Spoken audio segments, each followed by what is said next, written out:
You ready? To end all this drama? Hell yeah. Next Wednesday. How about you leave us alone before I talk about everything else I know? The FBI be interested in extra details. Is the drama coming to an end, or has it just begun? This is Miss Willis, billionaire philanthropist. My husband had his fun, and now I'm going to have mine. Why is she in there talking to Andy? I happen to know Miss Willis. Now is when the red flags start waving. Is everything okay? Tyler. All right, Sistas fans, hope everyone is doing well. You just saw the promo for next week's episode, Season 7, Episode 8, Pins and Needles. And yes, I know the twin thing is what you all want to talk about, but keep in mind this is a trailer breakdown. I'm going to talk about everything, and then we'll get to the twin stuff. Okay, so first things first, it looks like, Andy's still in the midst of the whole situation involving the Jordan thing, but my guess is this, and I could be wrong, but I want to try to put together the order of operations here.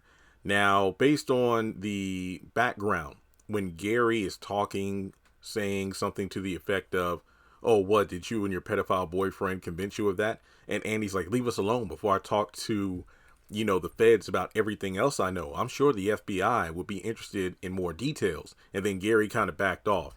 Now, again, I think this is in the penthouse, even though it kind of looks like Andy's office at the law firm. I don't know for certain, but we do know that based on her outfit, Andy will talk to Jordan. I remember there being a behind the scenes photo from the camera during the filming of Season 7. And I believe it was one of the writers or directors on set. And we saw Fatima, Gary, and Andy at what I believe was the penthouse. Now, I could be wrong about the location, but we do know they're going to encounter each other in this upcoming episode.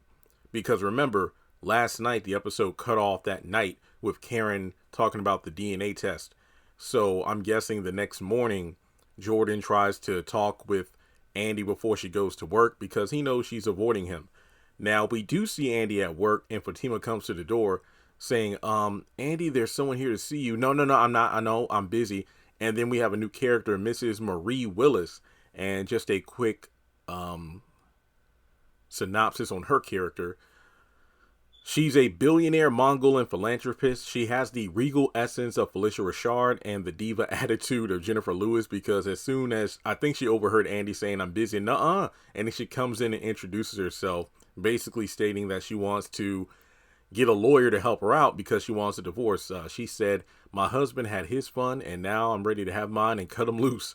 So she's the kind of woman who can fill a room with just her little toe. She projects personality and doesn't give other people time or airspace to say no. Again, that definitely fits the bill for her just barging into the office despite the fact that Andy was like, no, I'm busy. She's been married to the same man for 15 years and is ready to cut him loose from her, basically jettison him from her private plane forever, and wants Andy to pull the eject lever for her. Good stuff, good stuff. Now, Hayden, he's in his feelings because remember, someone of this caliber coming to the law firm, it goes in line to the plan that Gary had. Is like, look, you need to get like an A-level client or A-list client to the law firm. Yeah, you got a good record, bringing in money and whatnot to the firm, but you really need something now. Basically, look, you got a quote unquote good resume with the law firm, but you need something current that will help bolster you up the ranks to partner, since currently they're looking for one. So Hayden's like, well, what's she doing in there talking to her? And then Fatima's like, why don't you ask her yourself? And she kind of shoves him in the direction of Mrs. Willis as she's walking out of Andy's office. And she's like, and who are you? So obviously Hayden's going to get the brush off here. And then we do see Hayden over at Gary's office later.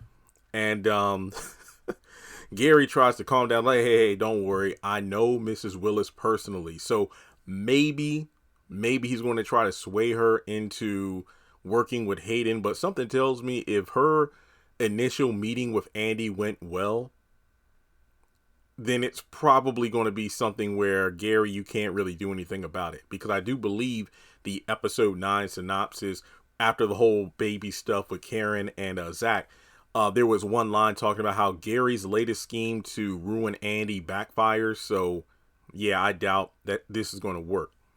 Now, speaking of Gary, we do see Tamara. It looks like Gary's opening the door and Tamara's looking at him seductively, which I do believe happens earlier in the day, because when Hayden's over at Gary's office, he kind of notices something. It's like, hey, you all right? Almost like, a bite mark or hickey on his neck. And then that's when we flash back to when Gary and Tamara meet up. So Gary must have like, elite level riz. After one kiss with some tongue, Tamara already has this dude on her mind when she's with her husband. Dang. Sad day. Really is a sad day, but what can you do? What can you do? So we get Dany. She's at another therapy session. It's a wreck. And then the therapist is like, wait, what do you mean what's a wreck? My life is a wreck. So I wonder what she's going in there to talk about this time. No, seriously, because maybe it's about Tony's kids. I mean, yeah, she did come to grips with it and made amends for the way she had an outburst earlier in the episode, or excuse me, on the job with Tony at her station. But I don't know, maybe it's just her trying to vent. Nothing wrong with that. It's just I'm interested to see what she has to say, because we do see her at Sabrina's later on when she says, now is when the red flags start raising. And I'm thinking to myself, okay, this is interesting. Is this in regards to Sabrina and Rich over the whole embryo egg thing or what? I don't really know. I don't really see. I mean, if she is talking to Sabrina about red flags, what do you want? I mean, Tony already said he doesn't want kids, and it's a smart idea. He basically applauds Sabrina for freezing her eggs and embryo because it's her choice, but that's not a red flag if he's already said he doesn't want kids. It's Sabrina who's maintaining the relationship with him. She can like cut him off whenever she wants. It's like, it seems she wants to have kids that bad or be a mother that bad. If so, cut him loose. It's not a red flag if he's made his, I'm not even going to say fault, if he makes his own decision clear, like, hey, my personal choice is to not have kids. That is not a red flag. That is just an indication of, now do I want to pursue a relationship with someone even though that doesn't want kids despite me wanting to be a mother? I don't know. Who knows? Okay, well, I guess this is it. The only other part for me to talk about in the trailer. So it's high noon. We're at the hospital looking like either the hallway or a waiting room. And Karen and Zach are just sitting there. And Karen goes like, you ready? Zach is like, to end all this drama? Hell yeah. And you notice that Karen kind of rolls her eyes at that. Yeah, because she knows if he's not the daddy, then that's a wrap. You have no reason to interact with this man anymore. But then we get to Dr. Moore. And Dr. Moore is the same doctor that was talking to Sabrina over the phone about the whole egg embryo thing. Now, she's looking at the screen. Okay, Miss Mott, let's check the heartbeat. Notice she said heartbeat. Heartbeat. So when she looks at the screen like, oh, and then Karen's like, is everything okay?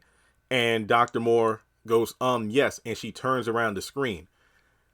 She is shocked that there are 2 babies in there, not just one. So folks, I don't think it's a matter of, oh, the doctor, she looks surprised or stunned because there might be a health issue. No, she was under the assumption based off of, what Karen said from previous doctor's appointments and whatnot, that there was 1 baby, but it turns out there are 2. So folks, Karen's having twins. How this is going to impact the rest of the series, we'll just have to wait and see. But after some brief research, I just Googled it, and a bunch of people on the live stream last night, apparently you are unable to get a DNA test when there are twins inside of a woman's tum-tum.